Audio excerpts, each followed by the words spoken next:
All right, folks, we're going to get started with our next panel. This panel is Congress, CARERS, and Cannabis. We're going to be talking about what's been happening at the federal level here in Washington, D.C. with medical marijuana policy and laws.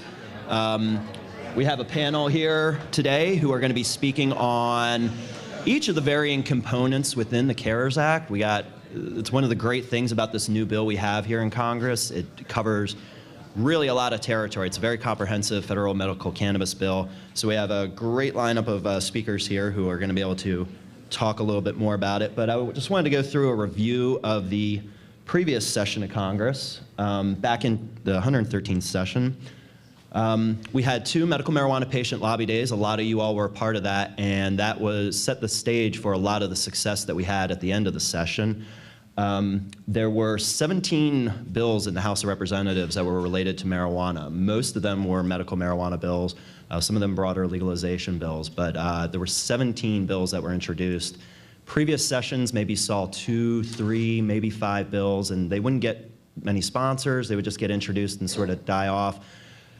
None of these bills went anywhere in committee, but more co-sponsors were joining, and there was definitely more activity. There was a work group in Congress amongst the co-sponsors of these bills, and a lot more coordination. There's a little mistake up there. There actually weren't 3 medical marijuana budget amendment votes in this session. There were 2. The third one I was thinking of was actually in 2012. That was the Rohrabacher-Farr Amendment back then, and that was defeated 163 to 262. But in 2014, that went up to 219 to 189. We had a huge turnaround in that, about an 80 vote split, and now we actually have majority support in the House of Representatives for medical marijuana protections. We have a new Congress. Many of the Republicans who voted yes in 2014 were leaving office, but many of the freshman Republicans are supportive of this issue. So if anything were to come to the floor in the House, we'd probably get it passed. It's trying to get it past that committee structure that's going to be the big hurdle in the House. But the Rohrabacher-Farr Amendment, it was ultimately preserved in the conference committee by Senator Mikulski, and we'll talk about that in just a brief moment. Also sort of happening in parallel in this time, in August 2014, there was the third federal memo from the Department of Justice under the Obama administration on whether or not states can have their marijuana laws in effect, what sort of guidelines they need to obey. And so there were 8 prongs. There's 4 of them. Here are the next 4. What am I clicking onto? There we go. The top one, preventing violence and the use of firearms in the cultivation of and distribution of marijuana, that's sort of been the linchpin where federal prosecutors, since this has been coming out, have been hedging their bets, because a lot of these prosecutions take place in rural parts of California, Montana, and Washington, where there's a gun on site no matter what, like not necessarily for protection of the crop, but just because they're in rural situations. They want to have protection from wildlife, and the culture out there, it's more of a firearm-friendly thinking. So it's made these types of people susceptible to federal prosecution, even with these guidelines. And these guidelines don't have to be obeyed. Federal prosecutors are free to dismiss this as long as there's a violation of federal law. So as long as federal law says marijuana cultivation, distribution, purchasing is illegal, the federal prosecutors don't have to abide by these guidelines. We issued a report I think it was shortly after the Cole memo came out in 2014, third time's a charm, and in it we showed that all the states were already abiding by these 8 prongs. The memo specified prevention in a lot of these aspects. Prevention's a really vague standard. How do you know if you're actually preventing something? Is it an attempt to stop something? Is it actually stopping something? But in any event, all the states had parts within their code or regulations that showed that they were meeting these 8 prongs in some way. So now we're in December 2014. Like I said earlier, Senator Mikulski was able to keep the CJS amendment in the ultimate bill that went to Obama's desk, and he signed it, so we got the medical marijuana protections into the Justice Department bill. How that's manifested so far, we haven't really seen much in the way of raid activity since this has come out, so we think it's sort of suppressed that, but the prosecutions and incarceration of medical marijuana patients continues. Many of you are aware of the Kettle Falls 5 case. Thankfully, that turned out about as good as that could. There still was a conviction, but you know, these prosecutions can still take place even with this amendment added. And we still have prisoners who are there on medical marijuana charges. And this amendment would have to be passed again in 2015 for it to be applicable. It's just a one-year budget rider. We think we're going to get it included again, but it's going to be another battle. So now we're in the early activity of the 114th Congress. That's this year. Back in February, Congressman Blumenauer introduced the Veterans Equal Access Amendment, or Veteran Equal Access Act, and that would allow VA physicians to write recommendations for patients in states that have medical marijuana programs. Currently, if you're a vet, you know, you're getting all your care from the VA, you're going to get shut out from a recommendation, and we're going to have one of our speakers talk a lot more about that. And then Senators Booker, Gillibrand, and Paul were working on a comprehensive bill for medical marijuana. We were able to help work with their offices to draft it and influence it in some ways. And it covers many, many facets of the federal crackdown on medical marijuana. One of them, most notably, Section 2, would allow the state programs that currently exist, or new state programs that would be passed after this, to be completely free of federal interference. So regardless of where marijuana is in the Controlled Substances Act, what Section 2 says, the Controlled Substances Act does not apply to those states. It does not apply to medical marijuana conduct in those states. And then for the remaining states, it would be in Schedule 2 status. And that's not exactly what I think anyone in this room would like to see happen. We would like to see more, and when you have your lobby meetings on Tuesday, you can say that Schedule 2 is not enough, but it's a talking point, and it's a way the great thing about this bill being introduced in the Senate, we've never had a bill introduced in the Senate before, and so U.S. Senate offices, they would sit down with us, but the standard response at the end of the meeting is, we'll take you into consideration as soon as there's some legislation before us to consider. We never had that before. Now we have this. So even if you don't particularly agree with any of these particular sections and how they're worded, you get to talk about that with Senate offices. We get to have that conversation. We can ask for more. We can ask for different. That wasn't an opportunity before. There was nothing to work off of. So this is a great opportunity in that respect. So without further ado, we're going to get to our speakers. I'm going to introduce each one of them right now very briefly. Rick Doblin is the founder and executive director of MAPS, and he'll be speaking about the research component on this. He'll be explaining some of the difficulties researchers have been facing getting their studies approved. TJ Thompson is a Navy veteran and one of the founding members of Safe Access Virginia, and now one of the leadership in the Veterans for Medical Cannabis Access. He'll be speaking about the Veterans Access portion. John Hudak is from the Brookings Institute. He wrote an article before the CARERS Act came out that was titled How to Reschedule Marijuana and Why It's Unlikely Anytime Soon. I think you could add parenthetically after that, unless Congress acts. And he'll be speaking about paths to rescheduling and why the legislative route is the most efficient way of doing that. Rabbi Jeff Kahn is the proprietor of Tacoma Wellness Center here in Washington, D.C. It's D.C.'s only PFC-certified dispensary.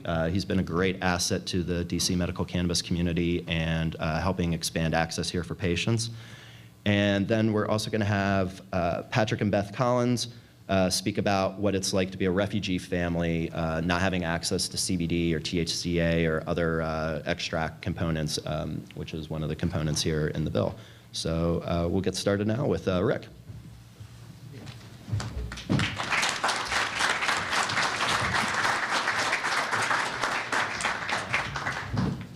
Thank you.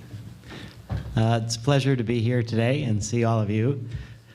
Our role has basically been to provide justification for state-level reform. So for almost the past 25 years, we've been trying to conduct research through the FDA to make marijuana in plant form into an FDA-approved prescription medicine. And it's been pretty easy for us to do that because we've been blocked in any number of different ways.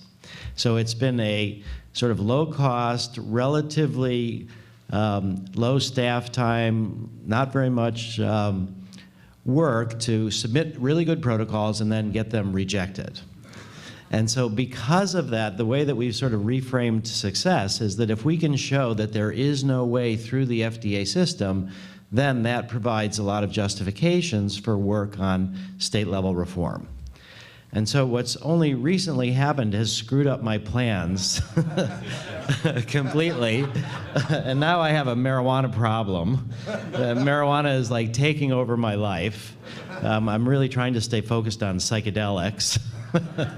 And we do research with MDMA, with LSD, with psilocybin, trying to make them into medicines. And now, because of the incredible political skills and the perseverance of Dr. Sue Sisley, who's here, and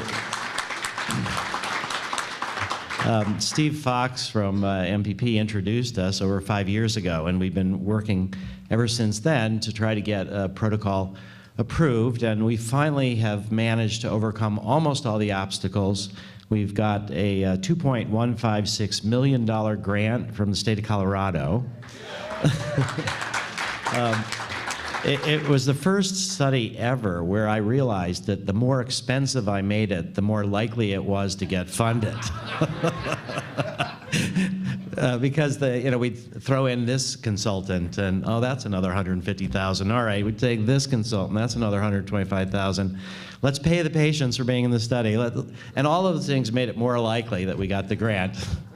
And the state of Colorado gave away around $7 million. So Sue will talk more about it, but basically it's a study of smoked marijuana in 76 US veterans with chronic treatment-resistant post-traumatic stress disorder. And what I'd like to point out in direct response to Ethan Russo's claims, I think he's still not completely overcome the shackles of having been at GW Pharmaceutical Company. And so I think there's a bit of the party line here in that marijuana will never be approved as a medicine in smoked form by the FDA. Now, that is possibly true. There's no doubt that there's a lot of things against the use of marijuana being approved by FDA in smoked form. But several of the reasons that Ethan gave, I really don't think are going to apply. So the first thing he said was that it's very inefficient and it's very wasteful of THC. Well, first off, that makes virtually no difference because marijuana is incredibly inexpensive once it's grown in a legal context. The Israelis are now growing for 50 cents a gram, high potency trimmed buds for 50 cents a gram. The Uruguay is setting the sales price at $1 per gram. That's the sales price. So marijuana is going to be very inexpensive. So if smoking is wasteful of THC, that doesn't really matter, and FDA doesn't really care about that. It's more, I think, Ethan's key point that smoking, and I was a little bit surprised even to hear about vaporization, your concerns about that neither smoking nor vaporization, in Ethan's view, will make it into approval by FDA. So that's an empirical question, and I believe that there's a very good chance that when we look rationally, FDA is very interested right now in trying to look at botanical medicines. There's a whole host of botanical medicines that are being evaluated, that are being, sort of claims are being made, but they're not being subjected to FDA review. So the FDA is very interested in looking at botanical medicines. They have special guidances for botanical medicines. And so I think the question is really going to be, what are the damages from smoked compared to the benefits? What is a rational risk-benefit? And marijuana does not cause lung cancer. We know that there's anti-tumor properties of the cannabinoids. The fact that it could cause bronchial irritation, some colds, that's, I think, something that is pretty minor. And also for experienced smokers who are using generally higher potency, where you need less smoke per inhalation, and actually, as Ethan was saying, to try to get the lowest dose that you need for the benefits. So I think it's really not a sure thing that FDA will say no. But what I am saying is, let's leave it to the FDA. So Robert DuPont, who was the first director of NIDA, just came out against our study with Sue Sisley with marijuana for veterans. And he's saying, well, smoked will never make it through the FDA. And so my main point is, let us let the FDA decide. Remove the barriers to research, and we will expend the money. We'll find the money from the state of Colorado. We'll find it elsewhere. And I think that the FDA has a good chance. Now, Ethan also said that too many people have anxiety reactions, and that's going to be another reason for marijuana in smoked form not being made into a medicine. But it turns out that well, first off, our protocol has 2 4-hour training sessions, 2 days in a row, to see if subjects do have anxiety reactions to the marijuana that they're going to receive. Some will be high THC, some will be high CBD, and some will be more or less one-to-one combinations. So first off, we're going to train people to avoid the anxiety reactions. Second thing, the FDA permits what they call patient enrichment designs. And what that means is that you try to find which patients the drug really works best in, and you can exclude the others and say this is a narrow indication for these people. So for those people that may indeed have an anxiety reaction, first off, there's ways to deal with that, but secondly, if they do have it, then they don't need to be continuing on marijuana, either smoked or vaporized. So I think the patient enrichment strategies that the FDA has are going to help us to narrow who it's really for. And I think the fundamental question is really, are we as a society going to say, let's leave it to the FDA and remove the restrictions, or are we going to prejudge it, as both Ethan and Robert DuPont are saying that we should do, is that this will never be made into a medicine in this way. So they may be right, but I doubt it, and I think it's worth a challenge. So I think the key issue right now in terms of making marijuana into an FDA-approved prescription medicine is something that the Senate bill is trying to do away with, and something actually that Sue did great work on yesterday in her meeting with the Drug Czar's office, with several of the people there. And that is the fact that there is a monopoly on the production of marijuana held by the National Institute on Drug Abuse. And what I think should be a scandal is that earlier last week, the National Institutes of Health announced a grant, a 5-year grant to Professor El Soli at the University of Mississippi to grow marijuana for the NIDA monopoly. The grant, $68 million. $68 million, more than $13 million a year to grow marijuana that doesn't meet our needs and is not as good as the kind of marijuana that we can buy in numerous medical marijuana states right now. And at the same time, this monopoly has a fundamental problem in that NIDA is authorized to grow marijuana for research purposes. And they're authorized actually to sell it to us at cost. But they are not authorized to provide marijuana as a prescription medicine. So as long as NIDA has the monopoly on the production of marijuana that's DEA licensed, that can be used in FDA-regulated research, there is no way to make marijuana into a medicine, because FDA requires the phase 3 studies. These are the large-scale pivotal studies that are going to be necessary to prove safety and efficacy. You have to do phase 3 with the same drug you want to market. And we've seen from Ethan about how the terpenes matter, the cannabinoid profiles matter. There's so much that matters that if we do research with NIDA marijuana, then what are we going to sell as a prescription if indeed the research works well? And so we don't, not only that, who are we going to have to negotiate with? Professor El Soli, who's got a monopoly position, who can charge whatever he wants, he can't even make it anyway. So the NIDA monopoly is the fundamental obstruction. Sue and our study is phase 2. And it's okay for us to use NIDA marijuana for phase 2, because we're just trying to figure out different things about the dosing, the patient population. Then we're going to switch. In the next couple of years, there's going to be alternatives to the NIDA monopoly. The NIDA monopoly, the good news for us today, in part because of the Senate bill, is the monopoly is doomed. There is no way they're going to be able to sustain it. And the most obvious and likely way is that through importation, that foreign producers are producing in Canada, in the Czech Republic, in Israel, in the Netherlands. Now, right now, none of the foreign producers, not GW, which doesn't want research being done in the marijuana plant itself, compared against Sativex, has not permitted us to use their marijuana in research. Bedrocan, for some reason, at least so far, has not, the Dutch legal marijuana producer has not opened up a drug master file at the FDA. The Canadians, the Israelis will eventually do so. So in a couple years, we'll be able to import medical grade GMP marijuana into the US. All we need is a FDA approved protocol, and then we can get the import licenses. We've actually worked with people who've imported LSD into the United States for LSD research. And one of the things that's the grounding principle is that it should not be more difficult to research marijuana than it is to research LSD. And right now it is.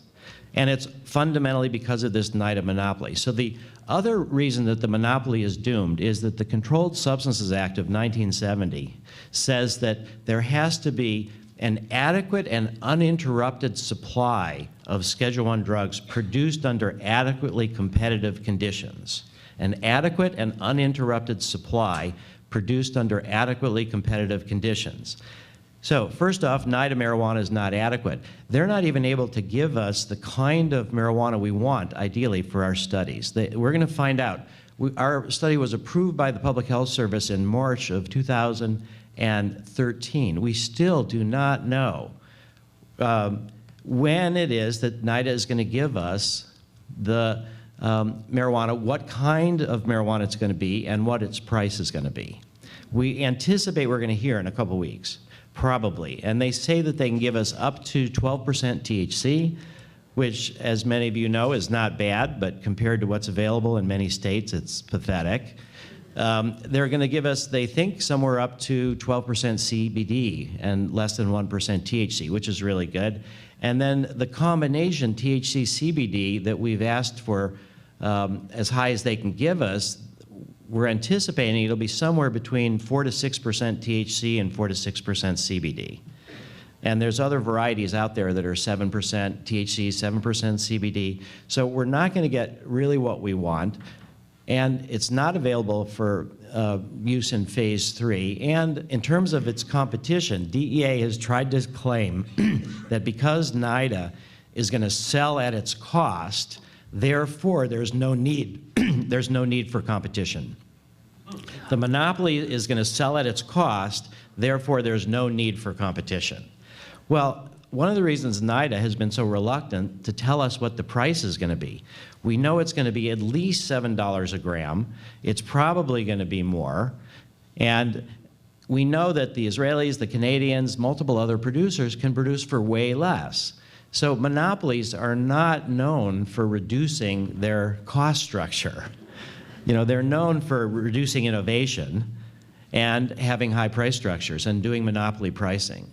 So what we're going to be doing with Professor Craker, and we had a 11-year struggle starting in 2001, and we lost, 12 years actually, lost in 2013 in the appeals court on trying to break the NIDA monopoly. The reason we lost is DEA claimed the international treaty obligations block it, and also that NIDA has an adequate supply. So once NIDA tells us what it is that they're going to sell us at what price, then we're going to weave that into this legal document that we're preparing. And Professor Craker has agreed to submit a new application to DEA. And we're going to outline how the circumstances are fundamentally different, and we'll be able to at least move forward in the court of public opinion and in the courts, and hopefully that will help the lobbying on the Senate level.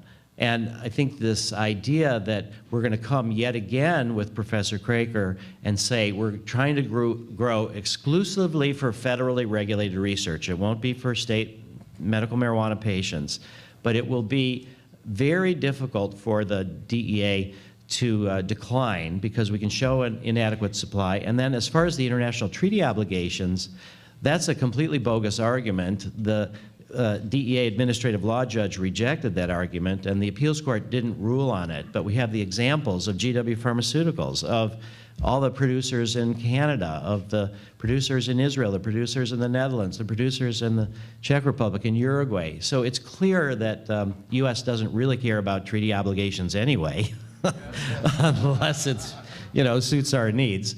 But we can torture people, fine. Don't worry about the treaties against that. But as far as, treaties against marijuana, they make them up. So, I think the main obstacles have been the NIDA monopoly, which has also then permitted the Public Health Service review. And fortunately, that has been neutered. Informally, at least in terms of our protocol. The Public Health Service is an extra review body in addition to the DEA, the FDA, and the institutional review boards, and they rejected our study and slowed it down for over 3 years. And what's happened now is terrific. We get the same objections to our protocol from the Public Health Service, but they've changed, and they say these are now recommendations. These are not requirements. So these are recommendations that we don't have to take and don't necessarily think are wise, because they're coming from a basic science perspective and we're doing drug development, which is fundamentally different. Because in basic science, you need to figure out how things work. And in drug development, FDA doesn't care about that. They just care, can you prove safety and efficacy? So the Public Health Service review needs to be ended. That's also what the Senate bill will do, and I think it will dissuade a lot of other people, but at least for us, it's not a problem anymore. But it's in existence only because of the NIDA monopoly. So for the next couple of years, we'll do our research. We're gonna help some other people who got grants from the state of Colorado to move through the regulatory system. Hopefully other people will do it. As far as we know, we're the only people in the world right now doing research with the marijuana plant to try to make it into a federally regulatory approved medicine. Many places they don't require research. And so, that's what's going on in Canada and elsewhere. But one of the big problems there is that patients have to pay for it themselves. If it goes through the FDA, insurance companies will cover it. So I think the effort, again, to go through the FDA, maybe Ethan is right, maybe FDA will never say yes, but purposely we want to do that. That's what we are doing. And I think by working with veterans, by working with post-traumatic stress disorder, our study will be at Johns Hopkins and unaffiliated with Sue and Phoenix. It's going to be a tremendous study. We've brought in one of the main critics of medical marijuana, the woman who blocked PTSD from being a qualifying condition in the state of Colorado because there wasn't enough evidence. Dr. Paula Riggs is now part of our protocol, and her job is to critique our methodology to make sure that it's not subject to bias. So we've got a terrific situation. We're working internationally. Tilray is using our protocol, but their marijuana and vaporization. Sue was just in Prague we were just in Israel looking for collaborators. So I think the future of medical marijuana as an FDA-approved prescription medicine is looking pretty good. And hopefully the Senate bill will help end the final obstructions. Thank you.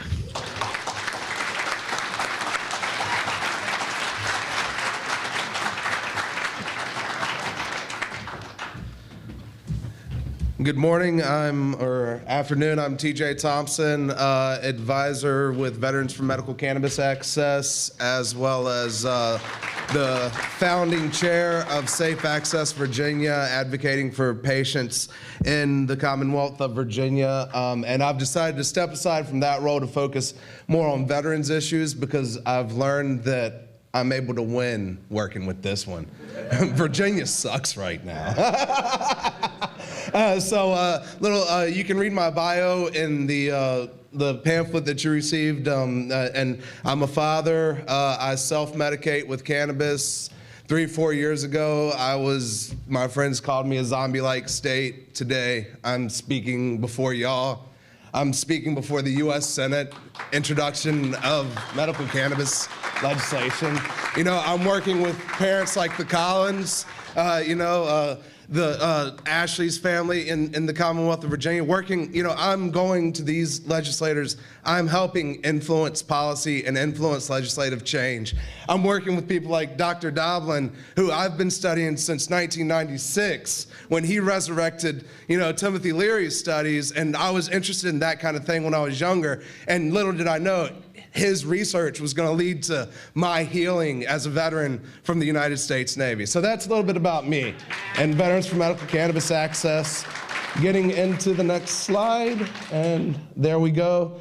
This is just our mission statement. Veterans for Medical Cannabis Access, basically, we want to get veterans medical cannabis access. And in doing so, we hope to achieve comprehensive medical cannabis access, safe and legal for all patients, not just veterans, because veterans suffer at a higher rate typically than the traditional other constituents of society. So we believe veterans are a great area to apply for research and stuff. Veterans are winning, and the little fancy spins there. We have an open line of communication with the Veterans Health Administration, as well as other crucial government agencies. We recently participated in international conferences, the IMCPC, Prague, Vienna, that Michael Krowitz can tell you all about that, his trips over there.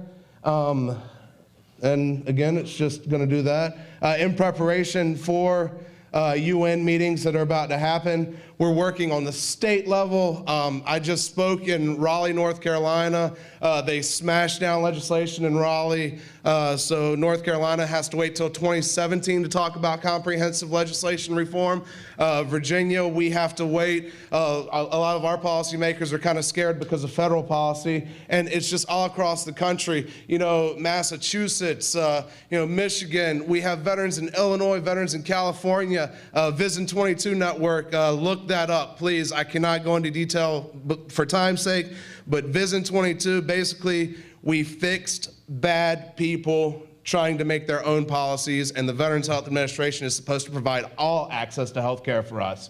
And that's what that is, Southwestern region of the U.S., and that was in association with Cal Normal, Ellen Comp, and San Diego, ASA, Lenny Swerdlow. They've all been very instrumental in helping veterans win. And then the CARERS Act, which, like I said, I gave the veterans response in front of the U.S. Senate press conference a couple weeks ago, and then was invited on Fox News, cussed by a lot of my extremely progressive friends for making them watch Fox News. However, it was a lot of fun. And so this is results of different coalitions working together. So it's not just Americans for Safe Access. It's not just MAPS. It's not just Parents for Medical Cannabis. It's not just Veterans for Medical Cannabis. Drug Policy Alliance, when we met with ONDCP yesterday, it was talked about as a harm reduction technique and tactic that the White House might want to address, because the White House wants to address the issue with opioids in the country. So that is a step forward when the White House is saying they want to maybe look at this through the Department of Veterans Affairs with opioid dependency rates in the Department of Veterans Affairs. So now we're going into the different sections. Mike Liszewski commented on Section 2, removing, so therefore rescheduling doesn't really, it's there. We want it there because it makes them happy. However, Section 2 kind of makes it extraneous. Section 3, again, that's where we want to we don't really want to pay too much attention to that. Section 7, again, Dr. Doblin hit on the NIDA monopoly. And then Section 8 is the one that I'm the most excited about, and that's allowing us open access to alternative treatment within the Department of Veterans Affairs, Veterans Health Administration. And basically, we're not given our First Amendment rights of freedom of speech between doctor and patient because the federal government is stomping on those rights of ours. And that's just a beautiful picture that I got to see the night before my 35th birthday. So I was so excited about that.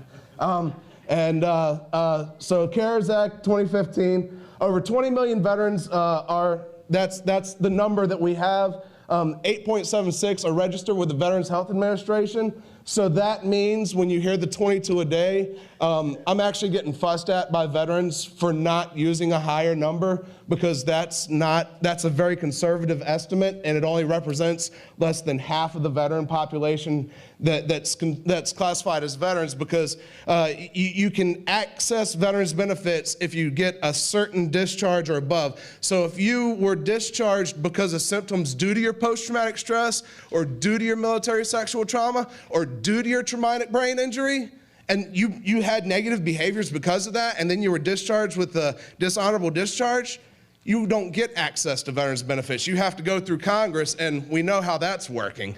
So that's a big issue that we've also been able to address with this. And again, just that right there. So veterans that are committing suicide that don't have access to the VHA are not counted in that statistics. I've heard, closer to 40 is a more accurate number, and I've actually heard some estimates a little higher. So that's the 22 veterans a day, unable to know exact climate because of discharge status. A lot of veterans are living on the streets, so they can't keep good track of them, and lack of registration within the Veterans Health Administration. It opens up the line of communication, like I said, a First Amendment right, and doctor-patient confidentiality. They don't legislate any other drug. They let them give them freely away to us. I was just handed Wellbutrin by a psychiatrist. She's actually on loan from a California VA, and I appreciated the fact that she said cannabis to me. I got excited when she said that.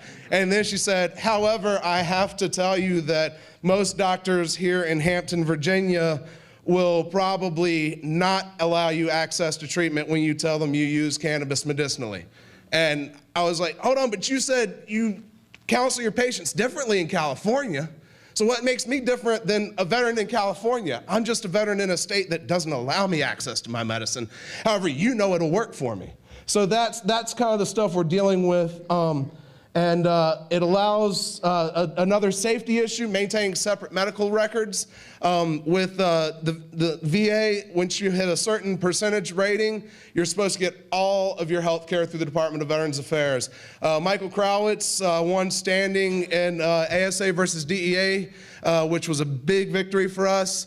And basically, he had to go outside the VA and show that it was causing him due harm because he had to maintain a separate outside medical record. And I was actually told by the Department of Veterans Affairs that I should keep my outside psychotherapist or talk therapist because I couldn't get access to one because my symptoms aren't extreme enough. Even though I go through suicidal and homicidal, episodes in my mind and suicidal action plans in the past, I still can't access that care because I'm not extreme enough. And that's a very big problem that we need to fix. And this really fixes a gaping hole. Can you get this to 256, please? This is me speaking before the U.S. Senate press conference. And let me just say, this was crazy having this many cameras pointed at me. I've been in radio over half of my life, and I'm used to standing in front of a microphone, a couple people. However, this amount of coverage was interesting, and I just want you to hear if it's going to play 256 and if it doesn't work, it doesn't work. I'm Buddhist, so it was meant to be. Anyway, basically I'm saying we need safe, legal access immediately. CARERS Act needs to be pushed. Push it hard on Tuesday. If you want to hear more about veterans issues, please come talk to myself, Dr. Sue, Michael Crowitz. There's veterans all around. Veterans are winning, and we're helping you win too by helping be out front. Thank you.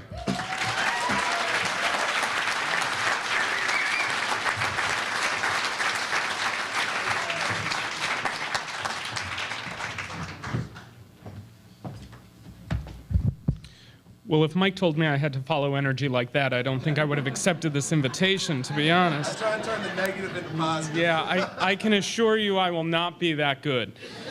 But bear with me while I try. So my name is John Hudak. I'm a fellow in governance studies at the Brookings Institution, and I have to give my standard caveat. I'm here speaking on behalf of myself, and my views don't represent that of the Brookings Institution, especially the first thing I'm going to talk about. So under the Controlled Substances Act, cannabis is classified under Schedule I, which makes a subjective and scientific judgment about the medicinal value of cannabis. And that was determined by Congress. Now, I come here as a political scientist, not as an advocate, not as someone who has experience from the health perspective around this policy, but as a scientist, it alarms me when Congress makes judgments about the scientific value of anything.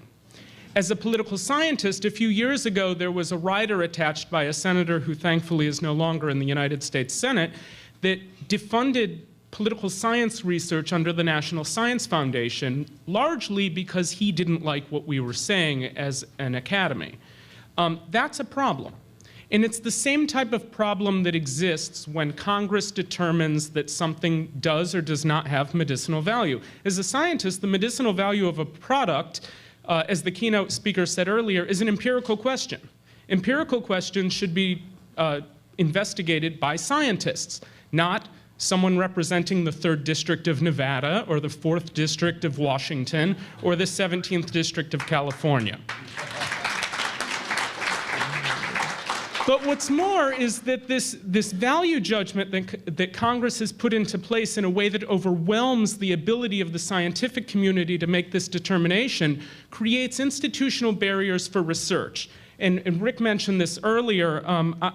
I don't think he did a good enough job. I don't think he went far enough.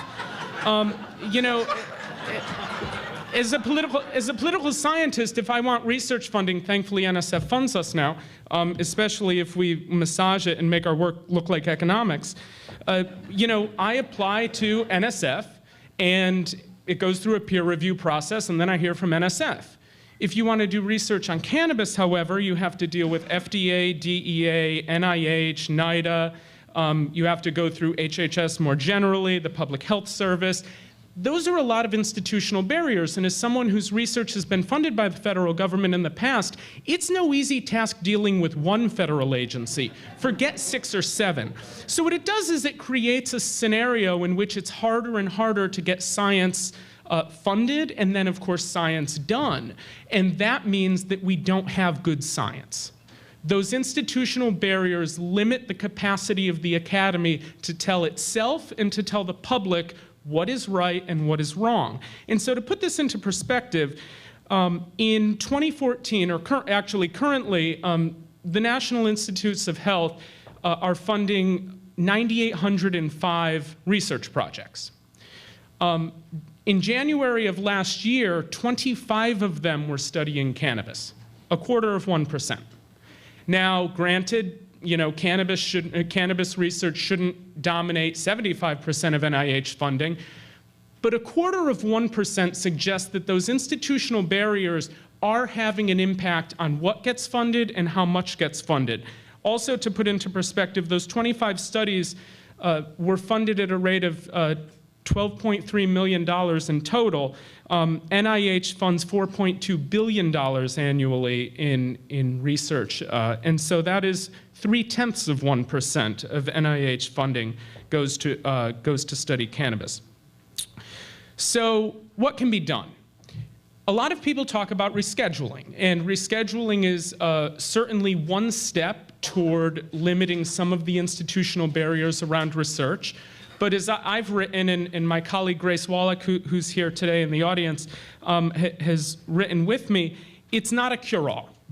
Rescheduling is a necessary but not sufficient condition to get to where the scientific community needs to go to judge the medical value of cannabis. Now, for most of the people in this room, that empirical question has been answered. But for Congress, it has not. For many in the scientific and medical and pharmaceutical communities, it has not. For many in state and local government, it has not. And so it is incumbent to lift those barriers. And rescheduling, as I said, is part of that process, but laws need to change, regulations need to change, regulatory guidance from agencies needs to change, and frankly, culture needs to change too. The hardest thing to do is to change the mind of bureaucrats and to change the mind of elected officials. And the idea that cannabis has no medicinal value has been so ingrained in the culture of government to the discredit of science that it's also going to be part of the process in order to start that scientific research moving forward. And so part of the CARERS Act is to reschedule cannabis from Schedule 1 to Schedule 2. And so there are actually 2 paths. I'm sure this is not going to be news to some of you, but there are 2 paths to reschedule any drug.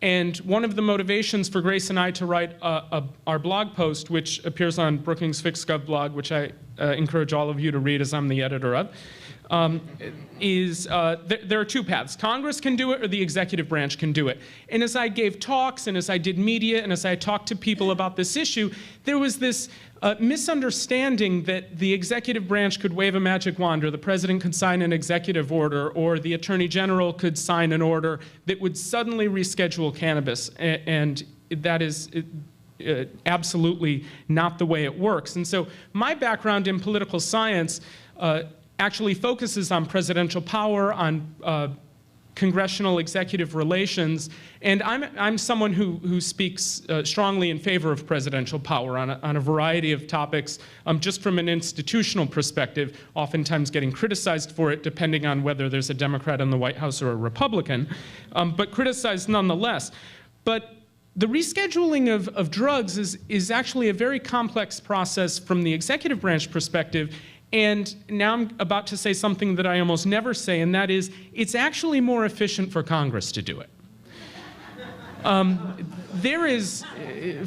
That really puts it into perspective. The efficiency rests with Congress. That's odd, but it's true.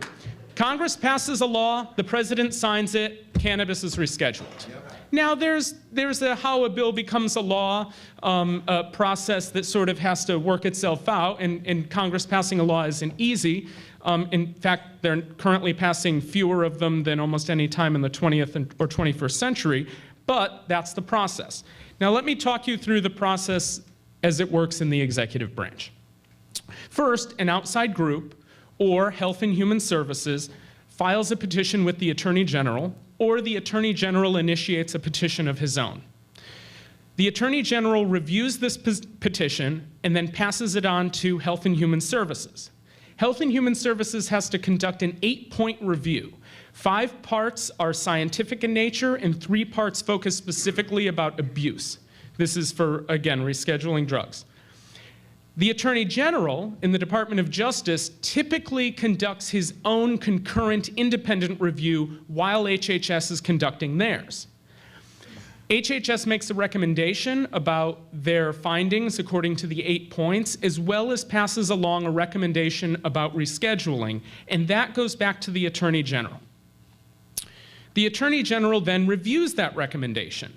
If he finds that rescheduling is necessary based largely on what HHS tells him, then he can initiate the rulemaking process to reschedule the drug, either up to a higher schedule or down or out entirely. Now, the rulemaking process is not a quick one. It involves proposed rules, a public notice and comment period, revised rules, final rules published in the record, and that in itself can take years. In addition to what is as many of you in this room know, as people on the panel who have tried to engage this issue knows, the first part of this process takes years, and if you somehow overcome those hurdles, you get the win of waiting several more years for the outcome that you want.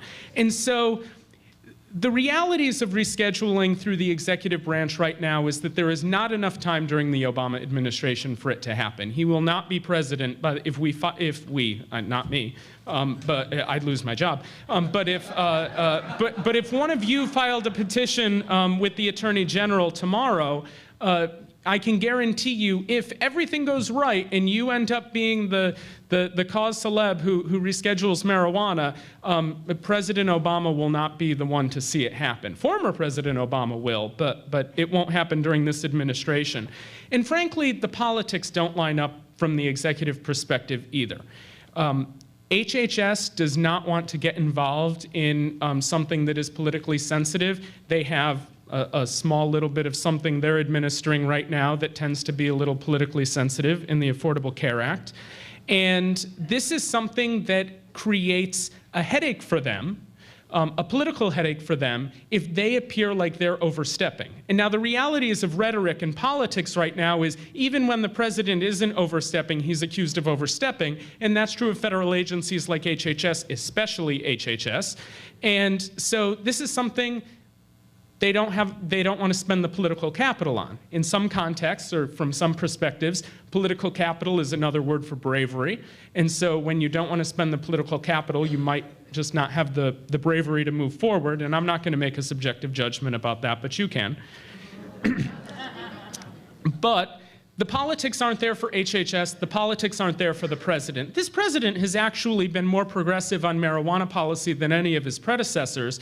Probably not enough for a lot of you in this room. But if you think back to what other presidents have done on this, President Bush, Bill Clinton, particularly President Reagan, this is as good as it's gotten for the marijuana community, for the advocacy community. You want it to get better, but this is as good as it's been. But even still, those political barriers are too much for the president, and too much for his appointees, and too much for his agencies. And time is not on the president's side. And so Congress, if rescheduling is going to happen, and it's going to help not cure this issue for the advocacy community, but to help alleviate some of these institutional burdens, to liberate the scientific community to do its job, to investigate these important, critical, medical, scientific, and pharmaceutical questions surrounding cannabis that seriously need answers, Congress is the one that needs to act. In the CARERS Act, rescheduling from Schedule 1 to 2, again, may not be perfectly palatable to everyone in this room, but is probably the path forward and is certainly going to be the easiest and quickest path forward, even if it's still hard at the end of the day. Thanks a lot.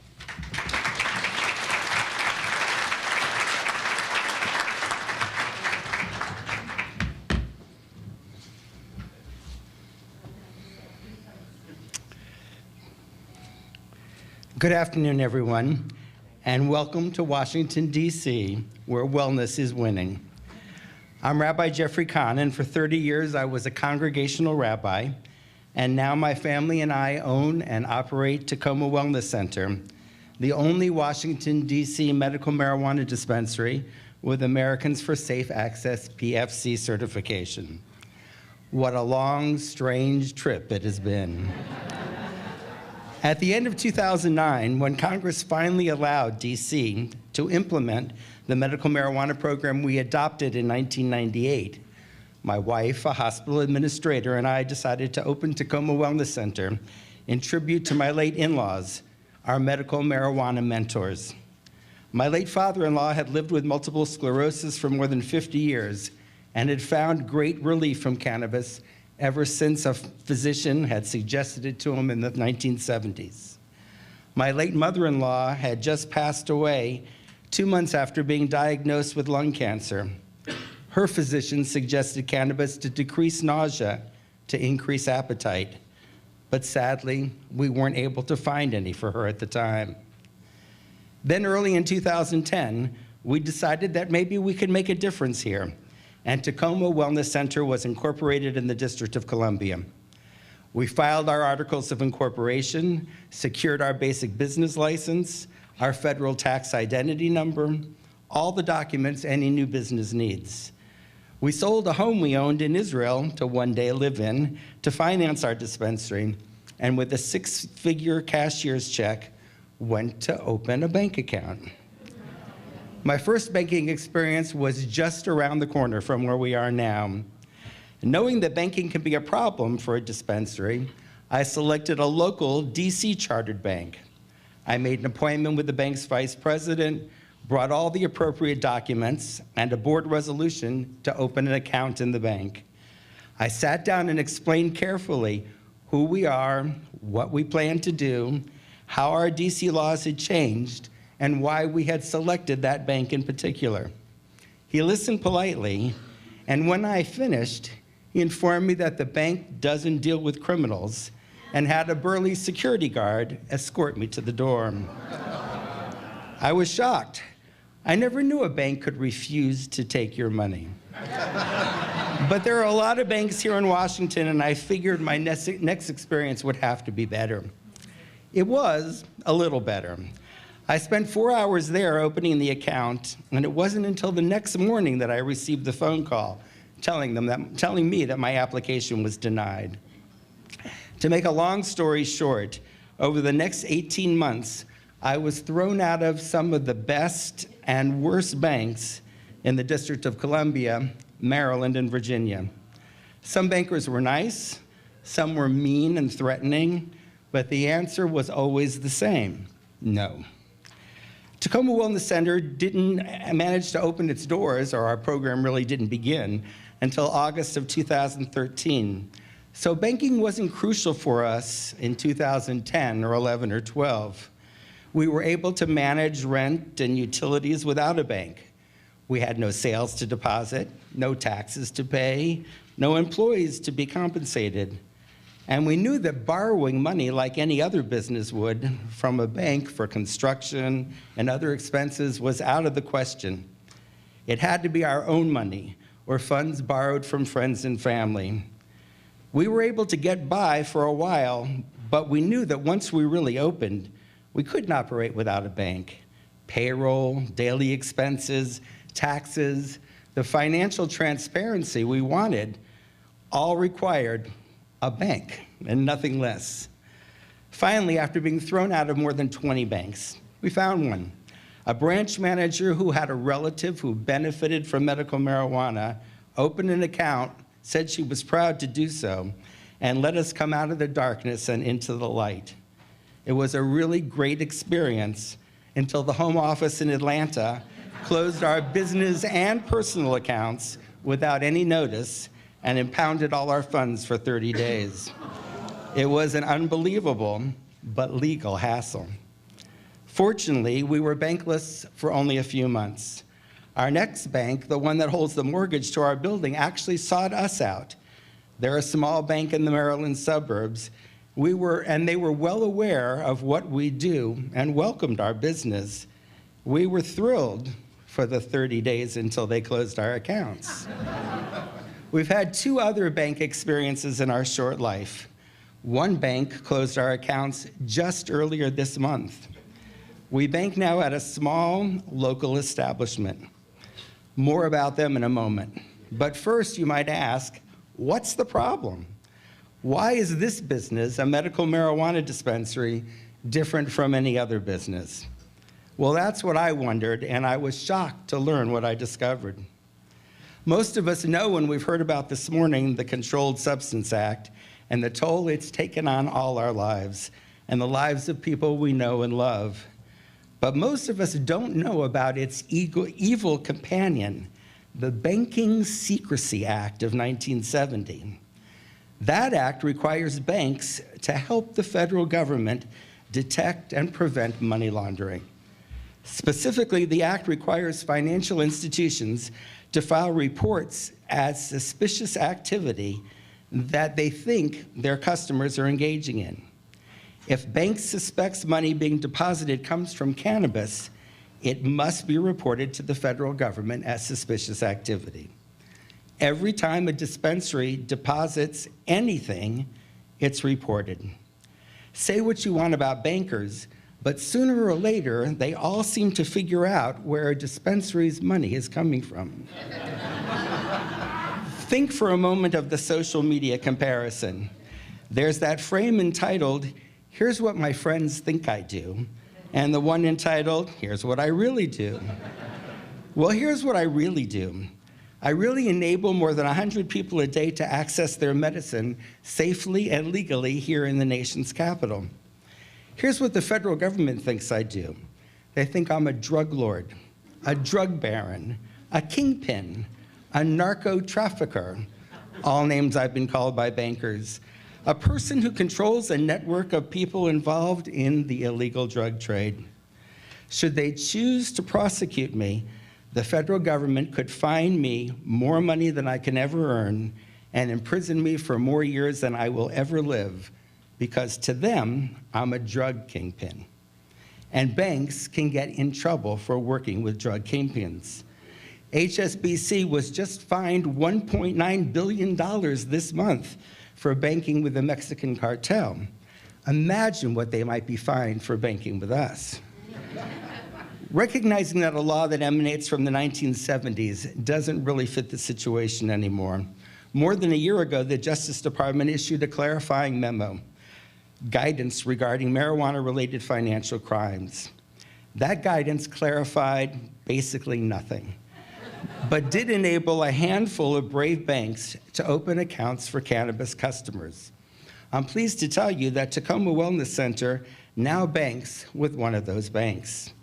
And by banks with, I mean we have a checking account with, for that's all that they will allow us to do. No other financial services of any kind.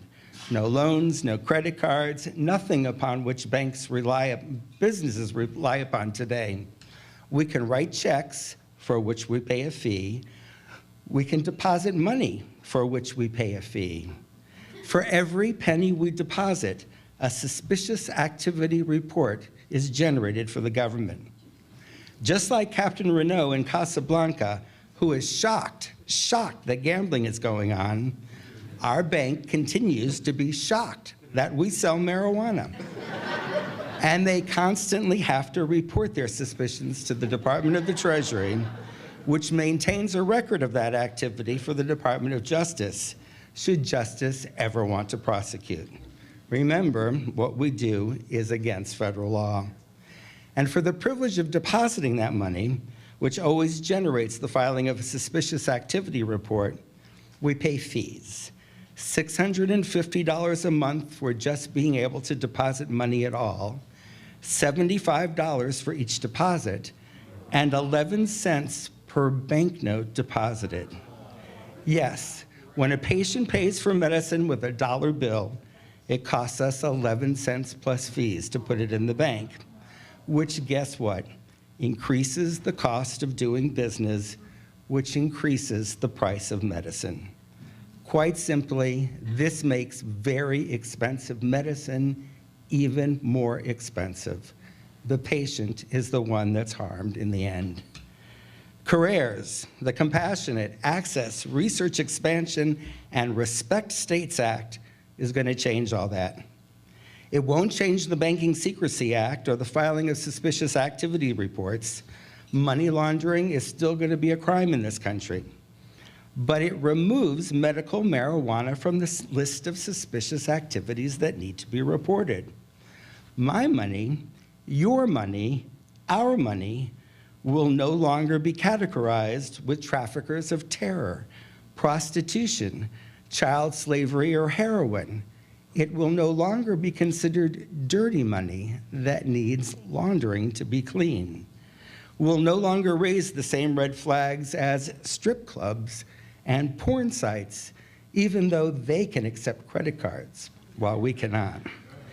And all the businesses that serve medical marijuana patients, from seed to sale, will be able to take a giant step forward, a giant step toward becoming businesses just like any other. On Tuesday, when you go to lobby your elected representatives in Congress, urge them to support CARERS. Let's keep wellness winning. We need your help to make it happen. Thanks.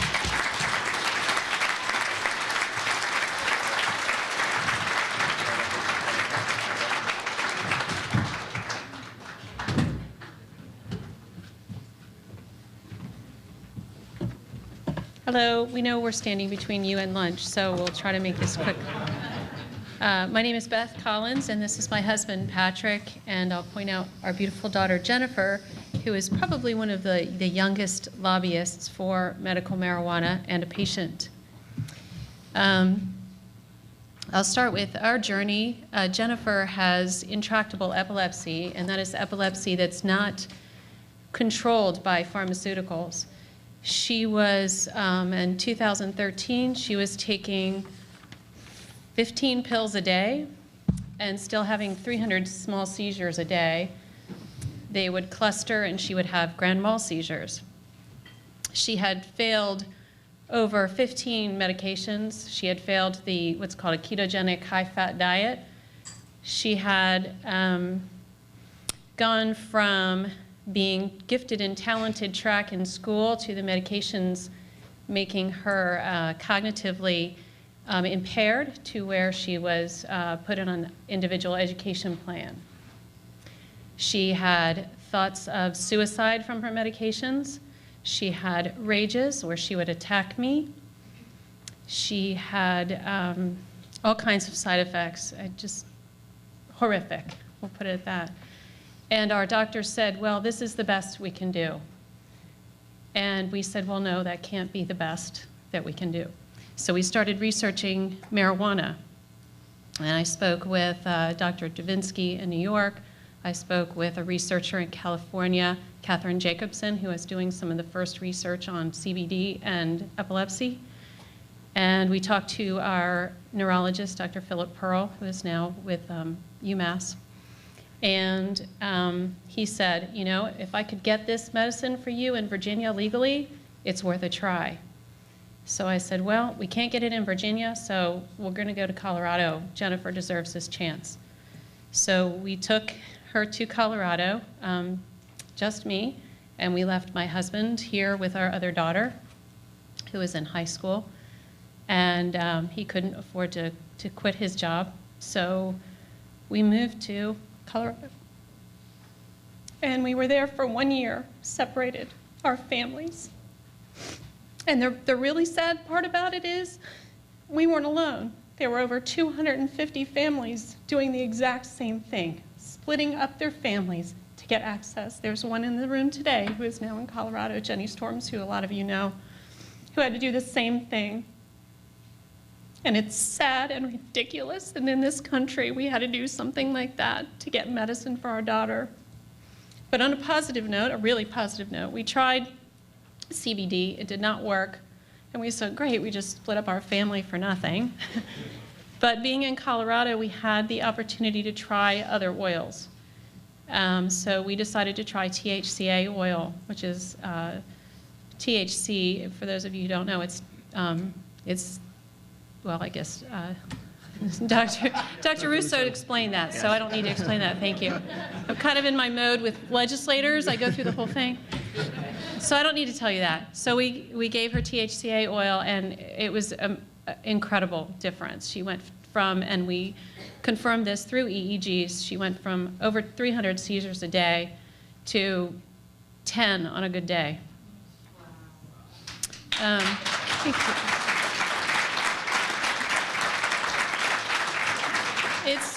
It's not consistent. Some days she's back up to a lot. But we were able to, under the care of a really great physician there, decrease her medications to now she is on a third of one of her medications and half of the other. The thoughts of suicide have stopped. She lost the 30 pounds she gained on her medications. She has gone from C's and D's in an IEP and F's to straight A's.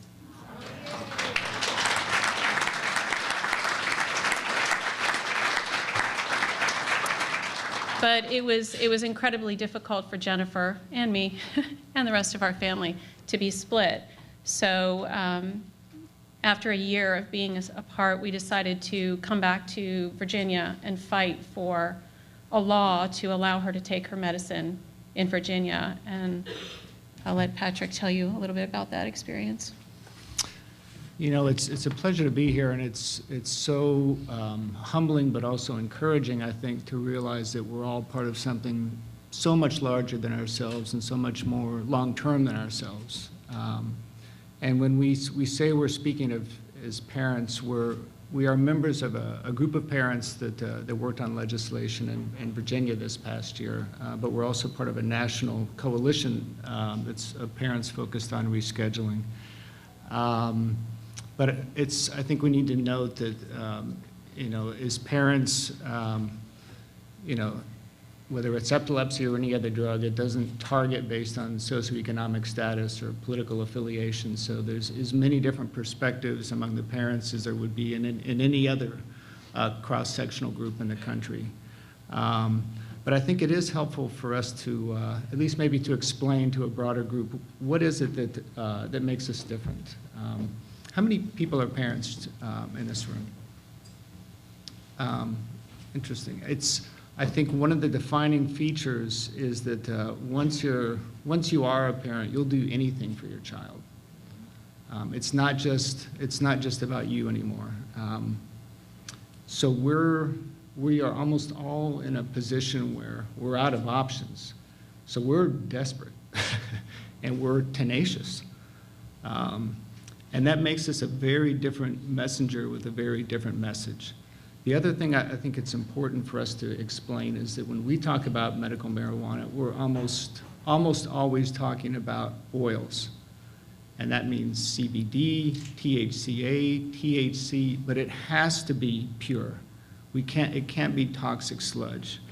We have to see the lab results. It has to be of consistent potency and quality. And we administer it in syringes. We can't guess about a 10 or 15% variance. I mean, this is absolutely medication.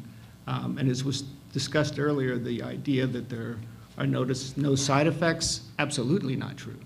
There's contraindications.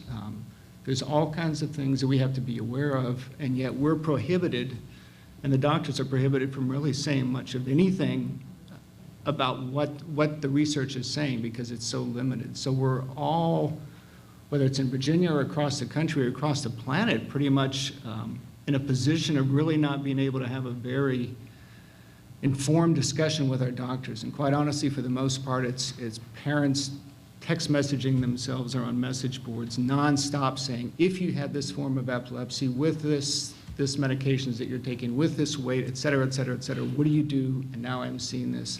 And that's just crazy. We have to get beyond that. So let me turn it over to my wife, but we did want to explain some more of that, but then we wanted to end up with some very practical and specific thoughts about what do we do next with this act, because this is a unique moment in time. So the CARERS Act is really important to our families across the nation.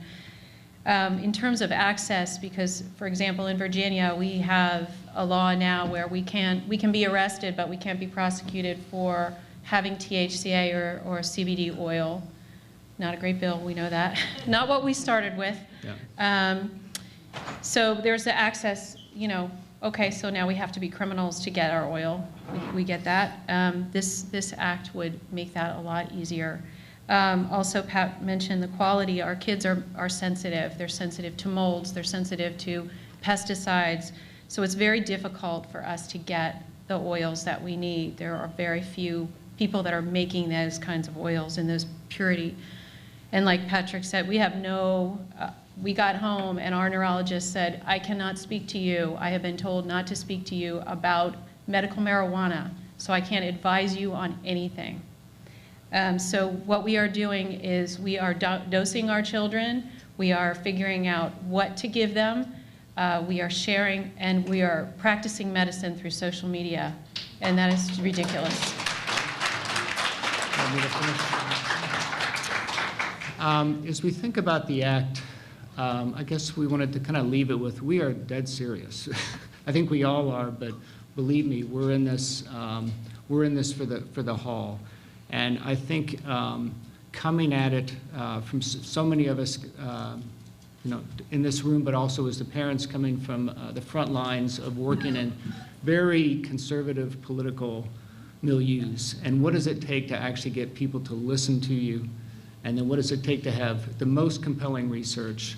But even that doesn't do it. Then you actually just have to work the legislative process in terms of working the committees and going after the key influencers and all those kinds of things.